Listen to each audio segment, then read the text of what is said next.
Então aqui eu tenho já essa primeira obra, que de 1982, eu computo assim, eu fiz escola no final dos anos 70, mas eu comecei com a gravura mesmo de 80 em diante. Então, em 81, a Casa da Gravura abriu, nós trabalhamos no Centro de Criatividade, era o Calderari, a Rosana Schlogel, eu e Denise Roman, era uma meia dúzia só de artistas da gravura, né, em Curitiba. E aí, viemos todas já para a Casa da Gravura, e aí a gente, nessa época, a gente não tinha lei de incentivo, nossa grande participação era sempre os salões, né? Os salões de arte que faziam a nossa trajetória nessa época, né? Então, vinham críticos de fora e a gente assim participava também, os museus nos arrecadavam para mostrar a obra e eles então selecionavam, porque aqui a gente tinha só a Dalice Araújo, né, que fazia esse papel, muito bem feito por sinal, que ela tinha uma página na Gazeta maravilhosa, que nós devemos tudo a ela, porque a nossa geração dos anos 80 foi realmente solidificada com a Dalice Araújo. Mas eu participei com o Paulo Reckenhoff, que é um grande crítico, esteve aqui, ele era da Funarte nessa época, e levou essa obra. Aqui tem umas 3 obras, eu só deixei uma para não ficar poluída, né? Que foi justamente a obra que participou do Salão Nacional da Funarte no MAN do Rio de Janeiro. Então eu deixei aqui porque para mim ela é super importante, foi o meu primeiro passo assim como artista representativa no Brasil, ainda mais escolhida por ele, que é um grande crítico, né? Eu já orientava na Casa da Gravura era o Calderari, Rosana Schlogel, eu só. Então, os professores de gravura. E aí eu senti necessidade de mais. E aí eu fui estudar então em Nova York, já em 82, no que aconteceu esse salão, eu fui para a Art Students League de Nova York, fazer uma especialização em gravura e aprendi então as técnicas que vocês veem aqui, inclusive essa obra.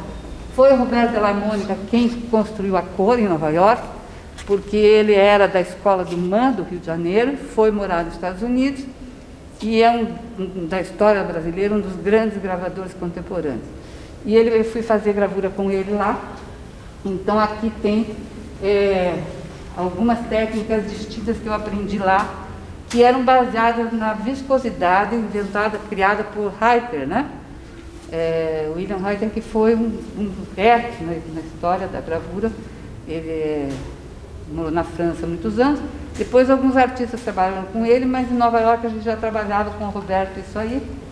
E vocês veem aqui, por exemplo, tem uma transferência de uma casca de madeira, uma casca de árvore, para uma placa em metal. Então, era uma construção onde eu já sentia necessidade, não da imagem representativa, mas sim de ter um outro corpo, que se deslocasse do meu corpo para esse corpo, para eu poder adentrar a mim, né, me penetrar e vazar, atravessar para o outro lado, né? Mas a técnica foi adquirida aqui em Nova York, e vocês veem então aqui todas essas gravuras.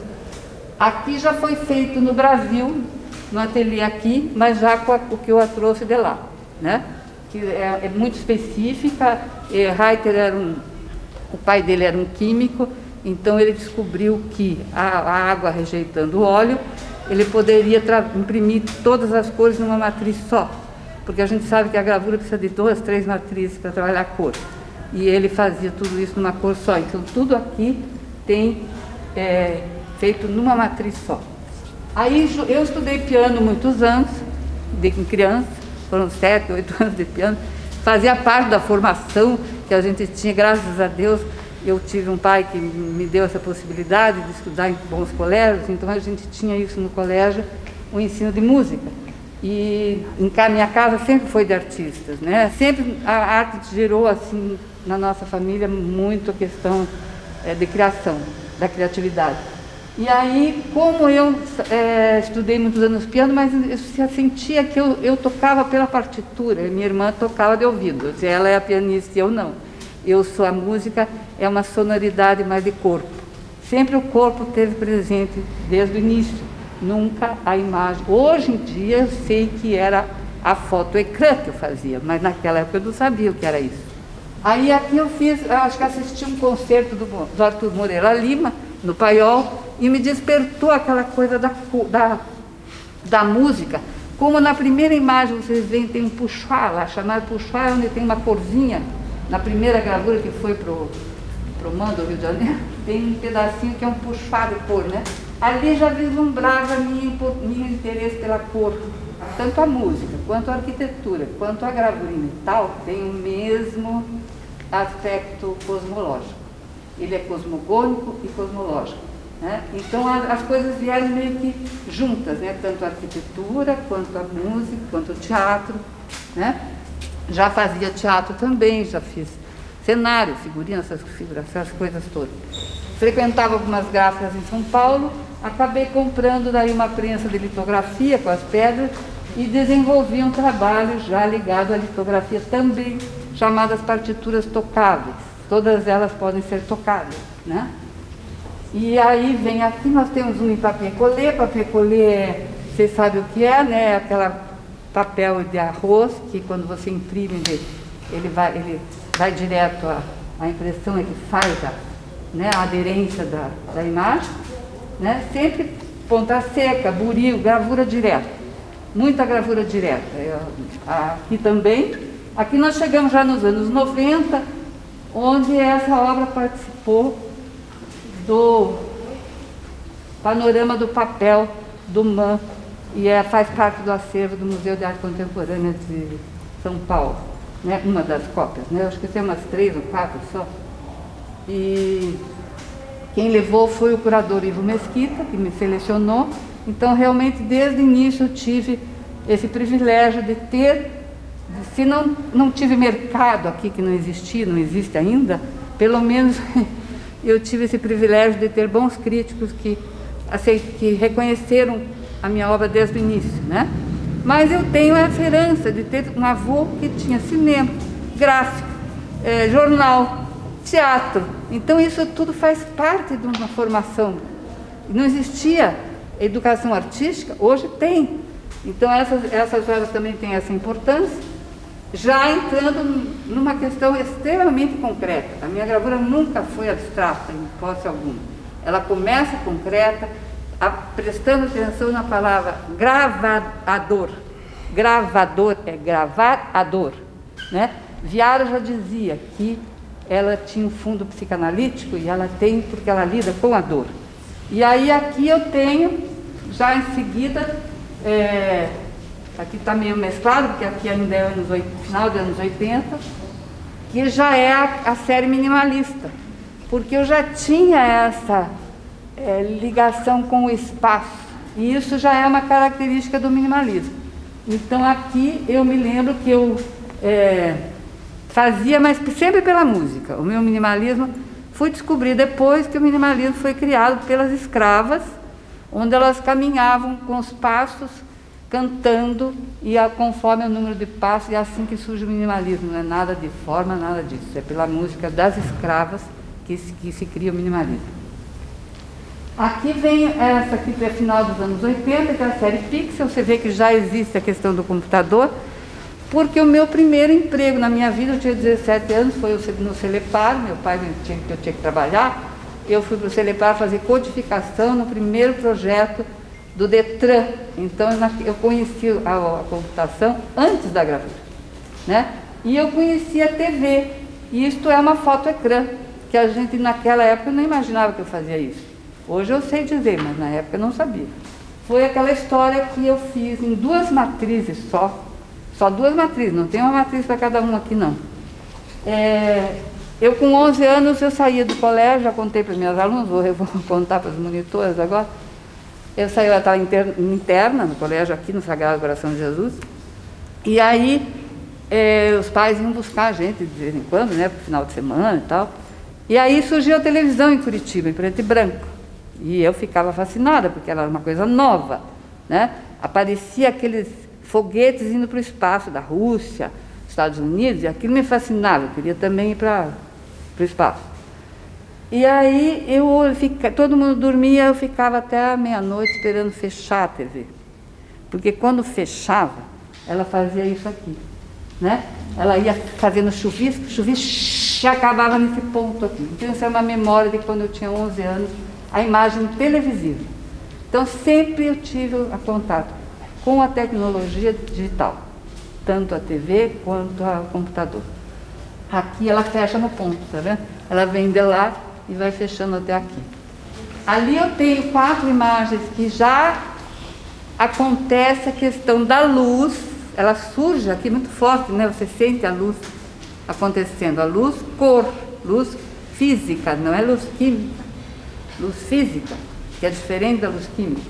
E aí essas obras foram escolhidas também por uma curadora que levou para a National Gallery de Canberra, Austrália, por isso que elas estão aqui, porque foram obras ligadas à questão da série Luz, né?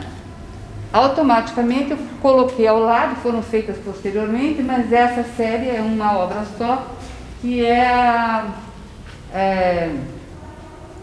como é que a gente fala? Não é anatomia? É Geometria da Luz, né, o nome dela. Então aqui já existe um estudo de como a luz acontece no espaço. Ela é feita, eu já tinha feito monoprint nos Estados Unidos, e aproveitei, então as cores foram impressas, por isso que ela é uma obra só, porque ela tem um monoprint por baixo, que é uma impressão, e mais as impressões em gravura em metal, que é o mesotinto e a maneira negra.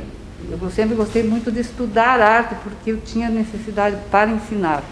Então eu não podia ficar presa só à minha expressão como artista, mas também como é que transitava, né, o ensino da gravura, porque nós não tínhamos aqui ninguém.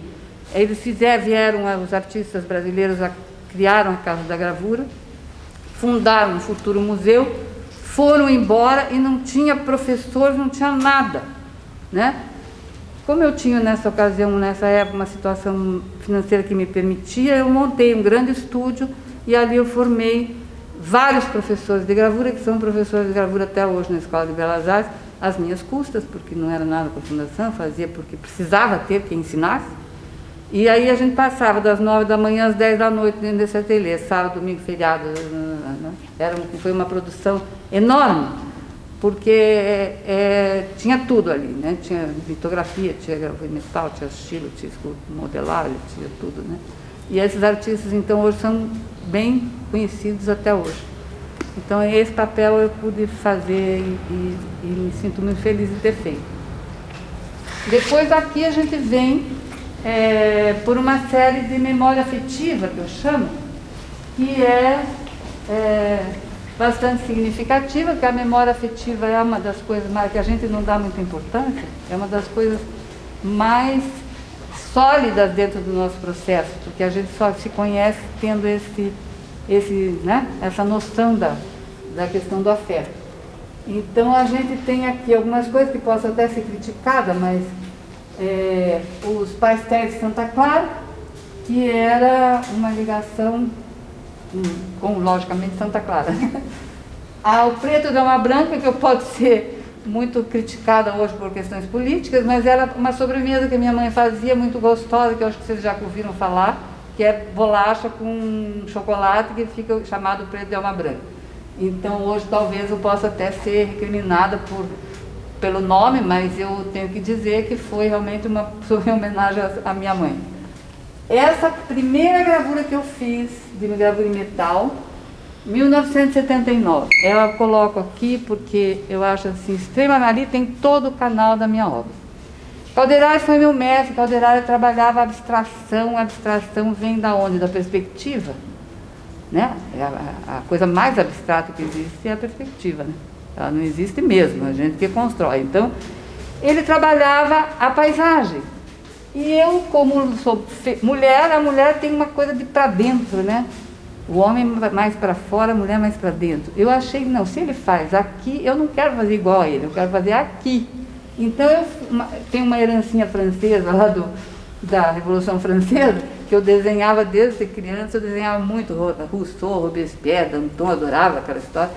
E eu achava que eu tinha que ser no subterrâneo que eu ia conhecer. Então eu fiz essa imagem onde eu entrei, em vez de ir para fora, que era a gravura do Calderari, eu entrei aqui, por baixo, no submundo, na coisa... tanto que eu saí de casa, né, eu rompi com uma série de valores, fui morar num loft. Quando eu vim dos Estados Unidos, eu fui morar numa fábrica, né, sozinha, uma fábrica tinha até cupim. Então, eu quis trazer, mexer um pouco o submundo de Curitiba, né? Eu entrei por baixo, no subterrâneo. É assim que a gravura acontece, né? Ela é para dentro. Aqui é o meu anjo da guarda, que eu amo de paixão, que eu tenho essa série, está no museu, inclusive, lá do Espírito Santo, que é uma xilogravura, que é a oração do anjo da guarda, que é uma parte afetiva. E aqui eu grafitava, quando eu fui estudar em Nova York, eu também fui grafiteira. Eu grafitava com os artistas na rua e tal, né? E via também grafitar. Só que, claro, eu não seria uma grafiteira tão... eu tinha uma retaguarda que não me permitia, digamos, ficar na rua grafitando, né? Então eu aprendi, andava com eles e tudo, mas eu levei o grafite para a gravura. E aqui é a minha primeira fotogravura, que é um grafite fotogravado, feita em Nova York. Depois eu fui morar no Rio, na década depois de 96, 97, fiquei 10 anos morando no Rio. E aqui era a vista do meu ateliê, que era também afetiva do Rio de Janeiro, né? A vista do meu ateliê. Então essa é a parte afetiva, que é os ipês amarelos de Curitiba. E essa aqui, o meu nome é Bartira, e meu nome é indígena, porque meus pais foram indigenistas, moraram com os índios 2 anos. Eu nasci em Curitiba depois, mas os nossos nomes, da minha irmã e meu, são de origem indígena, porque eles foram indigenistas. E aí o Bartira, o Yara é a Senhora das Águas, não é diferente da Yara, que é o boto. O Yara é das lendas, da lenda da Grécia, né? E Bartira é flor, em Tupi-Guarani. O significado é flor. Então aqui eu chamei de ego, porque é o ego que é o meu Bartira. E aqui temos também uma 80, 90, mas tudo bem. Tem uma relação com o corpo, dá para sentir aqui a parte da arquitetura que eu falei para vocês, né? O corpo, trabalhei muito na questão feminina, a figura humana, o feminino, né? E essa é uma gravura só. Quem fez essa foto foi a Maria Bonomi. Ela comprou essa obra nos anos 80, levou para a casa dela e disse: olha, você só vai mostrar essa obra quando você vier mostrar em São Paulo. E me mandou a foto. Então eu até hoje não pude mostrar a obra, porque está na casa da Maria Bonomi, ela comprou e guardou lá. Ela disse: você fez essa obra, você não precisa fazer mais nada. Ela falou para mim: essa obra não precisa fazer mais gravura, esquece, você já fez tudo nisso aqui. E eu não pude mostrar a obra até hoje, então fiz questão de mostrar, porque eu usei daí as matrizes, e essa participou da Bienal da Espanha. Então eu fiz aqui, passado tantos anos, Asas da Liberdade, que é uma obra que participou da Bienal da Espanha, Valladolid, eu acho que é o nome da Bienal, que eu mostrei aqui para mostrar como é que as matrizes são, porque aqui não dá para ver, né? A fotografia, fiz questão de mostrar como é que elas acontecem. E é uma obra enorme, né? Ela tem 88 por 1,80 m. Aqui também tem uma série dos anos 90, que daí eu fiz muito estilo nessa época. Eu tinha uma discípula, a Dani Brizot, que é uma artista muito competente, mas não gosta de se mostrar. E ela ficava no meu ateliê muitos anos trabalhando estilo, eu acabei trabalhando muito estilo com ela também. Poemas estilogravados. Eu sempre gostei muito de escrever poesias, então eu fazia tanto a poesia visual quanto a poesia escrita, né? E aqui eu tenho, então, um resumo dos anos 80, dos anos 90, que eu fiquei no Rio fazendo aquela exposição, não sei se vocês chegaram a ver no MON, uma exposição de ordem científica, né? Que foram 1000 e poucas imagens, um paredão de gravurinhas, e aí elas aconteceram assim. Essa é a matriz, que é Pudim de Leite, que é uma outra referência da minha mãe, né? Essa aqui. E aí eu estava no Rio de Janeiro, sobraram tacos da reforma do ateliê, E eu tinha comprado um computador, falei, agora vou me deliciar. E criei essa imagem no computador, transferi para Chilo, para a madeira, e comecei a abrir. E ao abrir a madeira, eu me dei conta que isso tinha uma relação com o dólar, a imagem. E aí eu pensei, tem uma questão política a ser resolvida. E aí eu comecei a fazer a parte científica da obra, numerei os espaços, que são os 9 segmentos do cérebro e os 9 determinantes da arte. Então todo esse processo aqui foi de desconstrução para uma nova construção. Tá? Aqui também tem no lado o Cristo, que é o Cristo feminino, porque eu fui, acho que uma das únicas mulheres que fez um Cristo mulher, né? Por causa que pela a ideia de que eu tinha um grupo de mulheres que trabalhavam, o Curitiba era muito poucas as mulheres que trabalhavam, né? Eu fui a primeira a expor no Solar do Barão, para vocês terem uma ideia, não existia, né? Eram poucas mulheres. E esse grupo, então, nos reuníamos dentro de um ateliê, e aí o lado feminista, digamos assim, aconteceu nos anos 80, com muita propriedade para todos nós. Então, meu Cristo tinha que ser feminino. E aí veio a questão também como é a maternidade, a mãe, a mulher, todas as questões femininas vieram nessa parede, tudo tem aqui. Vocês olharem depois, não vou explicar uma por uma, mas vocês olhando, vocês vão entender. Toda, tanto que essa aqui é a nave mãe e essa é a catedral, né? A catedral sempre você pode ver que eu estou ligada nas questões do espaço. A catedral é um processo bem como é que a gente diz? De ficção, né?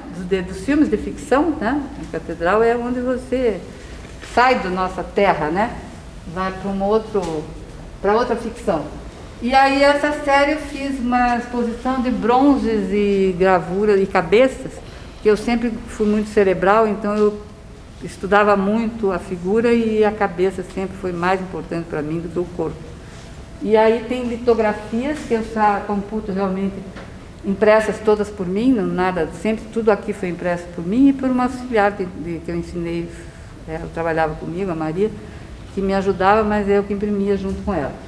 Então essas litografias realmente são muito bem impressas, porque você nota a diferença de uma litografia impressa com rolo de madeira, de rolo de couro, para uma impressão de rolo de borracha. Tudo em preto aqui é impressão com rolo de couro. Isso dá um trabalho do cão, mas dá uma veludade que nenhuma outra impressão consegue ter. Só quem sabe fazer a litografia pode entender isso que eu estou falando. Eu gosto de frisar, porque as pessoas não dão muita importância da questão da impressão, acho que é bobagem, e elas são, na verdade, um determinante muito forte no resultado da imagem. Que aqui a gente está ainda no subconsciente, que estão impressões em papier collé também, de litografia, dá para ver, sentir que existe uma questão bem surreal, né?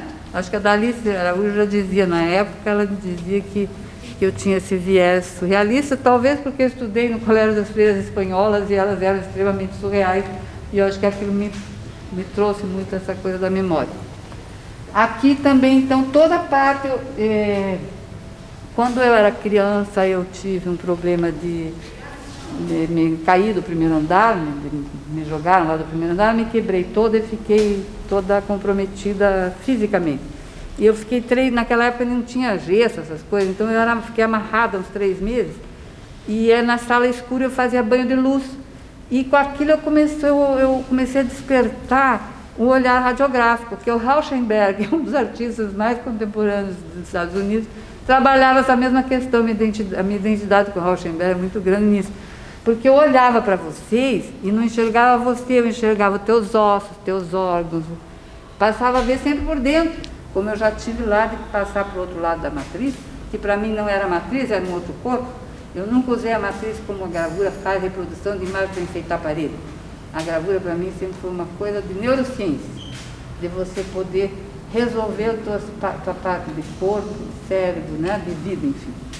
Então aqui eu tenho vários mesotintos e água fortes e tudo ligadas às questões internas do corpo, né, do ser humano.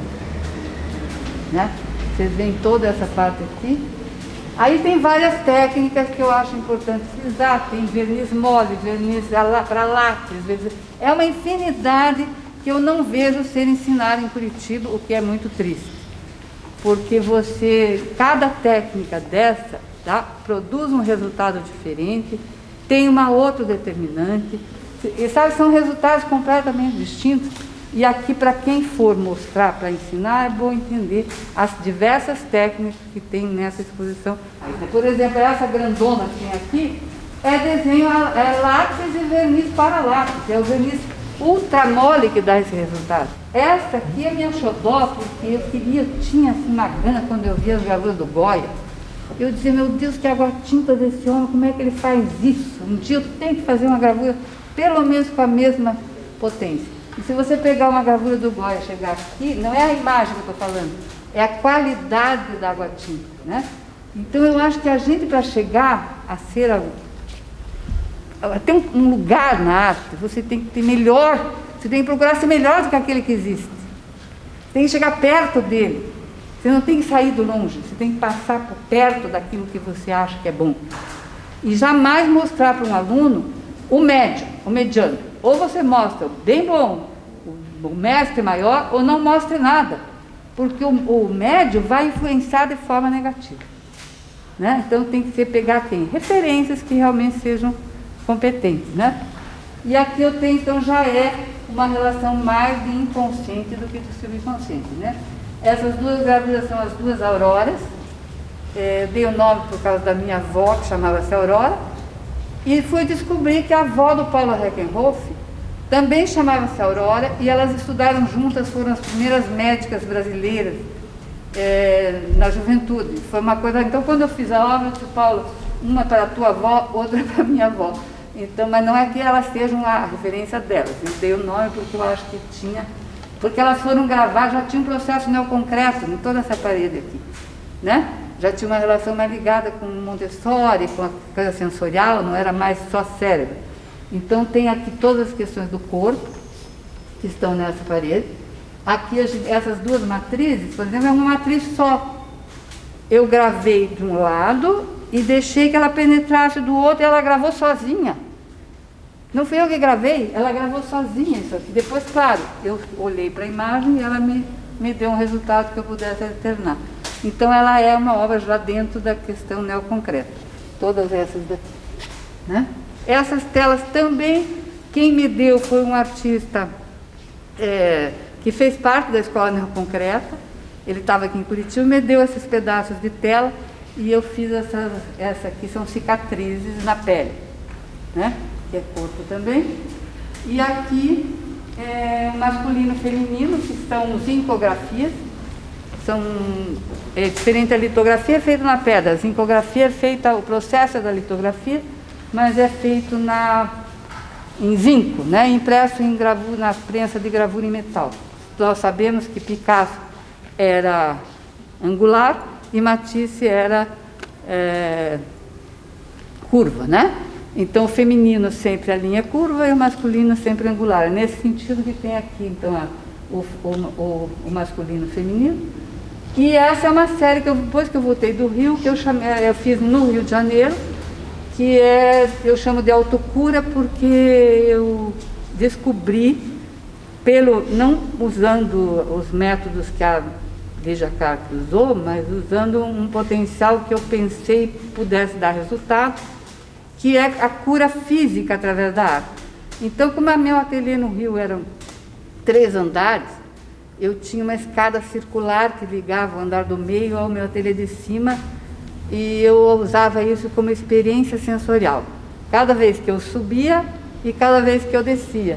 Quando eu descia, eu entrava no útero, quando eu subia, eu saía do útero, e eu fui fazendo um processo sempre sensorial. E aí, a cada uma, eu pegava uma parte do corpo, ou fígado, ou intestino, e fui trabalhando como é que eu podia tirar a doença de dentro do corpo. E é um processo bem interessante, que é o processo que a Lígia usa, só que ela usava do lado mais psicanalítico, e eu usei já... porque no colégio que eu estudei, as filhas já tinham conhecimento do método Montessori, que é onde a Lígia se calcou para fazer, que é uma médica italiana, e ela que criou esse processo, como Jean Piaget criou. Eu fiz didática na escola, eu fui formada para professora, então eu tinha esse lado do Piaget, do Montessori e tal, e a Lígia Clark despertou isso novamente, e aí eu trabalhei questões que eu chamo de autocura. Então, isso aqui, por exemplo, é um fígado inflamado, que ficou lindo, mas era um fígado que estava entupido de algum sentimento que era ruim e que eu consegui transformar em belo. Então, para mim, a arte é uma coisa que você deleta o negativo e transforma em positivo, né? Eu acho que dá certo, porque se eu chegar a 72 anos como eu tenho e ter essa agilidade, essa força, eu acho que isso mostra que a arte faz bem para a gente fisicamente, né? Aqui é um resumo da Uiara Bartira, digamos, né? Eu fui tinha essa menina, a Idene, que eu falo, que é uma artista bem competente. Ela era de Santa Catarina, então uma vez eu fui para a casa dela e lá nós trouxemos madeiras e madeiras e madeiras para fazer estilo, né? E eu encontrei esta madeira, e era madeira de topo, né? Não era madeira de linha. Você sabe que o linear é de fio, né? E essa é de topo. Quando eu cortei essa gravura, esse coração já estava nela. Eu só abri.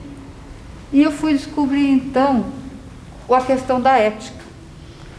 Porque ninguém muda nada, a gente é aquilo que já está dentro da gente. E quando eu fiz essa gravura, eu disse, poxa, essa gravura sou eu. Eu sempre fui assim, sou da coração, né? Aí eu fui entender a questão da ética. E fui entender, então, que a ética realmente é aquilo que passa pelo coração. Se não passar pelo coração, pode jogar fora, que não é teu. E aí a gravura, quando eu abri que apareceu esse coração, ela já estava gravada. Ela veio me ensinar. E eu aprendi, então, que a gente não fala para a arte, deixa que ela fale para nós. Eu sempre digo para todos que eu oriento, aprenda a escutar, porque é ela que vai dizer, você não tem que dizer nada para ela que diz para nós, né? Então eu chamei de a ética, porque eu acho que ela é o símbolo assim da minha grande descoberta na arte. Essa outra aqui é um apelo de fêmea, foi gravada numa calandra. Vocês sabem o que é calandra? Calandra é um cilindro de madeira que as escravas passavam roupa, né? Passavam roupa com um cilindro de madeira. E era um cilindro que pertenceu ao Barão do Cerro Azul, que estava jogado fora. E depois perderam esse cilindro. É uma pena, porque depois, com as mudanças, o cilindro sumiu, porque entrou ladrão lá em casa várias vezes, acho que ele levou. Então, como aí eu fui entender que o meu processo era fílmico, porque isso aqui foi gravado num cilindro, né? Não era uma matriz plana, era uma questão fílmica, né? E foi gravado nessa calandra, que pertencia à família da Sandra Correia, que era parente do Barão do Cerro Azul. E aí eles iam jogar fora e tal, e eu usei e fiz a matriz de apelo de fêmea, que é por causa do Uiara, né? Vocês sabem que o Uiara é aquela sereia que canta, encanta os homens, que puxa para dentro para o fundo do mar, né? Então é essa história dessa lenda. A Nilza Procopiac fez um texto belíssimo sobre essa obra, que vai estar no livro que vai ser lançado no mês que vem, um texto maravilhoso que ela fez. E aqui as duas questões ligadas, que me ligam à filosofia, que é Esparta e Atenas. As mulheres de Atenas e as mulheres de Esparta, que fazem parte da nossa formação, né? Acho que todas nós hoje temos as duas mulheres, né? Tanto a Esparta quanto a Atenas, né? E aqui tem uma referência mais didática da policromia na xilogravura, que me lembra muito aqui, eu acho que me liga muito às questões do polo na gravura, que é o movimento e a atitude, né? Então pergunto, o que você tem de importância? Eu acho que eu faço uma arte de atitude, não é uma arte programada, né? Então eu tenho uma coisa maravilhosa, porque você ter na minha idade um neto fazendo o teu design e a minha outra neta que não está aqui fazendo o site da minha obra, para mim já valeu a minha vida, né? E vocês aqui escutando falar. Tá bom? Obrigada.